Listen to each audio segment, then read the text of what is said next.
Hi friends, നമ്മൾ കുടുംബശ്രീയുടെ കുറച്ച് പദ്ധതികളെക്കുറിച്ചാണ് ഇന്നിവിടെ പറയുന്നത്. എന്താണെന്ന് നോക്കാം. കുടുംബശ്രീയുടെ റേഡിയോ പ്രോഗ്രാമാണ് മീന.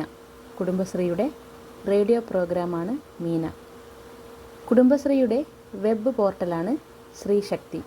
കുടുംബശ്രീയുടെ വെബ് പോർട്ടലാണ് ശ്രീശക്തി. കുടുംബശ്രീയുടെ ഡ്രാമ ഗ്രൂപ്പാണ് രംഗശ്രീ. കുടുംബശ്രീയുടെ ഡ്രാമ ഗ്രൂപ്പാണ് രംഗശ്രീ. കുടുംബശ്രീയുടെ മേൽനോട്ടത്തിൽ മാനസികവും ശാരീരികവുമായ വെല്ലുവിളി നേരിടുന്ന കുട്ടികൾക്കായി നടത്തിവരുന്ന പ്രത്യേക സ്കൂളാണ് ബഡ്സ്. കുടുംബശ്രീയുടെ മേൽനോട്ടത്തിൽ മാനസികവും ശാരീരികവുമായ വെല്ലുവിളി നേരിടുന്ന കുട്ടികൾക്കായി നടത്തിവരുന്ന പ്രത്യേക സ്കൂളാണ് ബഡ്സ്. കൃഷിഭൂമി പാട്ടത്തിനെടുത്ത് കൃഷിയിറക്കുന്ന കുടുംബശ്രീ പദ്ധതിയാണ് ഹരിതശ്രീ.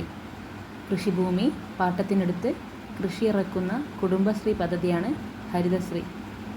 കുടുംബശ്രീയുടെ നേതൃത്വത്തിലുള്ള മൈക്രോ ഹൗസിംഗ് വായ്പാ പദ്ധതിയാണ് ഭവനശ്രീ.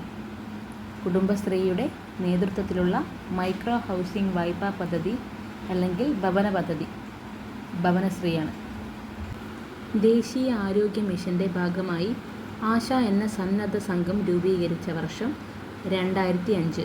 ദേശീയ ആരോഗ്യ മിഷൻ്റെ ഭാഗമായി ആശ എന്ന സന്നദ്ധ സംഘം രൂപീകരിച്ച വർഷം 2005.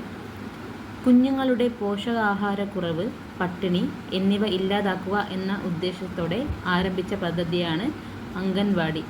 കുഞ്ഞുങ്ങളുടെ പോഷകാഹാരക്കുറവ്, പട്ടിണി എന്നിവ ഇല്ലാതാക്കുക എന്ന ഉദ്ദേശത്തോടെ ആരംഭിച്ച പദ്ധതിയാണ് അംഗൻവാടി. Thank you.